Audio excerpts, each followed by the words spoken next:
সম্মানিত ভিউয়ার্স, কেমন আছেন সবাই? আশা করি আল্লাহর রহমতে ভালো আছেন, সুস্থ আছেন। আপনাদের সাথে আমি রয়েছি মোহাম্মদ রাশেদ মুশারফ, শিক্ষক নিবন্ধনধারী, কারিগরি শিক্ষা ও trade instructor, Itna Nurpur DD মাদ্রাসা, ইটনা কিশোরগঞ্জ। সম্মানিত ভিউয়ার্স, আমার নিজ জেলা জামালপুর ও নিজ উপজেলার শৈশবাড়ি উপজেলা। আপনারা দেখছেন job teachers TV. Job teachers টিভির পক্ষ থেকে সম্মানিত ভিউয়ার্স, ভাই ও বোনদের জানাই আন্তরিক শুভেচ্ছা ও অভিনন্দন। সম্মানিত ভিউয়ার্স, এখন থেকে মাত্র 200 টাকার বিনিময়ে আমাদের ফোন সেবা নিতে পারেন, অর্থাৎ আমাদের শিক্ষক নিবন্ধন, প্রাইমারি স্কুল এবং তৃতীয় চতুর্থ শ্রেণী সরকারি চাকরি গণবিজ্ঞপ্তি সম্পর্কিত যে ধরনের সেবায় আপনারা দিনরাত 24 ঘন্টা আমাদেরকে ফোন করতে পারবেন প্রতি মাসে মাত্র 200 টাকার সার্ভিস চার্জের বিনিময়ে। তো যাদের লাগবে তারা অবশ্যই কমেন্ট করবেন এবং আপনারা তাদের নাম্বারটি আমরা সেভ করে সব সময় তাদেরকে সেবা দেওয়ার চেষ্টা করব। তো সম্মানিত ভিউয়ার্স, আজকের আলোচ্য বিষয় 18তম শিক্ষক নিবন্ধনের লিখিত মূল্যায়ন পদ্ধতি নিয়ে আলোচনা। সম্মানিত ভিউয়ার্স, এই লিখিত মূল্যায়ন পদ্ধতি বা লিখিত পরীক্ষায় কেমনে পাস করায় এই বিষয়টি অনেকেই জানেন না। তো না জানার কারণে অনেকে বারবার ফোন দিয়ে আমাদেরকে জানান যে এই বিষয়ে একটি ভিডিও দেন। তাদের জন্য আজকের এই ভিডিওটি। সম্মানিত ভিউয়ার্স, আপনি 18তম শিক্ষক নিবন্ধনের প্রিলি দিয়েছেন, ধরলাম আপনার প্রিলিতে 4 লক্ষ পদে পাস করেছে, 4 লক্ষ প্রার্থী বা ক্যান্ডিডেট পাস করেছে। তো আপনারা এখন লিখিত পরীক্ষায় অংশগ্রহণ করবেন। এখন লিখিত পরীক্ষায় যার যার সাবজেক্টের উপরে 100 পরীক্ষা হবে, 100 মার্কের উপরে পরীক্ষা হবে। ধরেন আপনার সাবজেক্টটি হলো বাংলা। আমরা দেখেছি যে সাপোজ যে বাংলাতে ধরেন 3000 শূন্য পদ গত আপনার এই পঞ্চম গণবিজ্ঞপ্তিতে ছিল। ধরেন আপনি 1000 শূন্য পদ পূরণ হয়েছে আর 2000 পদ খালি রয়েছে। এখন আপনি যে লিখিত পরীক্ষা দিলেন, দেওয়ার আগে এনটিআরসি আপনার জেলা শিক্ষা অফিস কর্তৃক একটি খরচা, অর্থাৎ কী পরিমাণ শূন্যপদ রয়েছে এমবিওভুক্ত শিক্ষা প্রতিষ্ঠানে, সেই খরচা আপনার নিয়ে ধরেন সেখানে শূন্যপদ রয়েছে 2000। তাহলে এই যে 2000 শূন্যপদ রয়েছে ওনাদের হাত থেকে, মানে পদ খালি রয়েছে 5000, কিন্তু ওনারা শূন্যপদের একটি তথ্য পেয়েছে ধরেন 2000।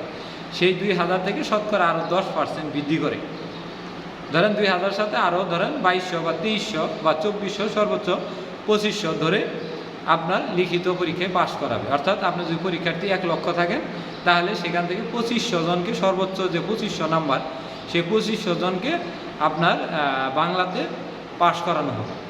এটা হলো এনটিআরসির নিয়ম। এখন এর বিরুদ্ধে আমি একটি বিষয় বলে দিই। অনেক নতুন ভিউয়ার্স রয়েছেন যারা বলেন যে না, আমাদের জেলাওয়ারি বা উপজেলাওয়ারি শূন্যপদ থাকলে আমাদের ঠিকানা হয়। এই কথাটি সম্পূর্ণ ভুল, মিথ্যা এবং বানোয়াট।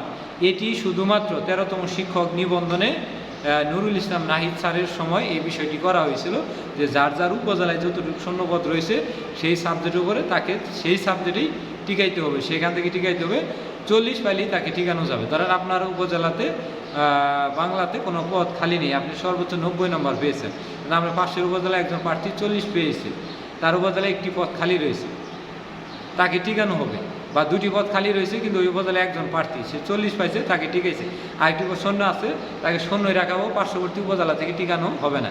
এটা শুধুমাত্র 13তম শিক্ষক নিবন্ধন থেকে ছিল।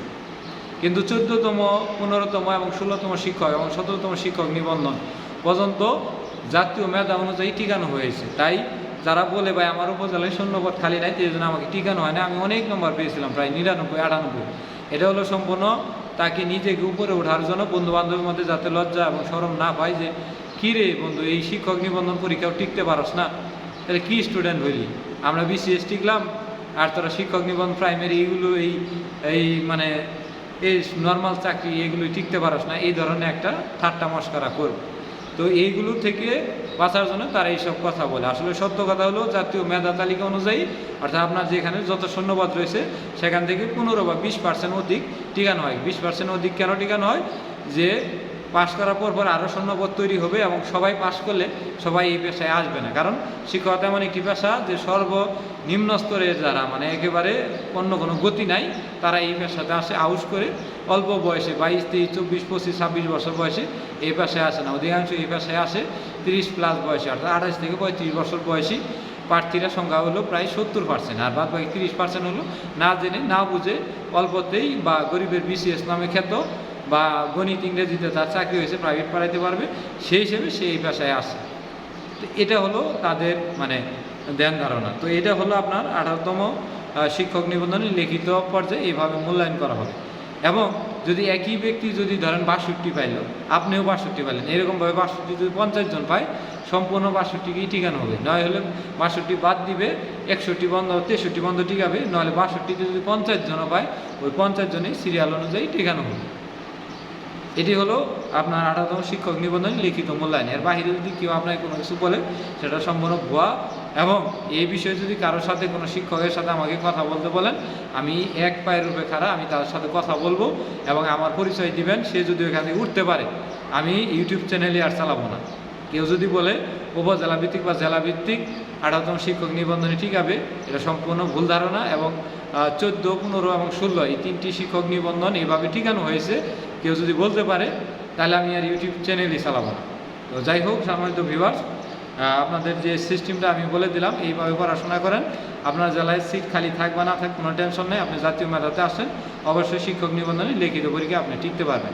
আরেকটি বিষয় আমি আপনাদের বলে দিই, শিক্ষক নিবন্ধনে লিখিত পরীক্ষার খাতা মূল্যায়ন করে আপনার এই সরকারি যে প্রতিষ্ঠানগুলো রয়েছে, সেই সকল প্রতিষ্ঠানের শিক্ষকগণ এবং কলেজ পর্যায়ে যারা রয়েছেন, সরকারি যে কলেজগুলো রয়েছে, সেই কলেজগুলো জাতীয়করণ না, আগের থেকে যেগুলো বা জেলা স্কুল বা আগের থেকে যে প্রতিষ্ঠানগুলো সরকারি, সেই প্রতিষ্ঠানগুলো কিংবা মাঝে মাঝে জাতীয়কৃত প্রতিষ্ঠানের শিক্ষক দ্বারাও খাতাগুলো মূল্যায়ন করা হয়ে থাকে। তো সম্মানিত ভিউয়ার, আশা করি ভিডিওটি বুঝে পেরেছেন।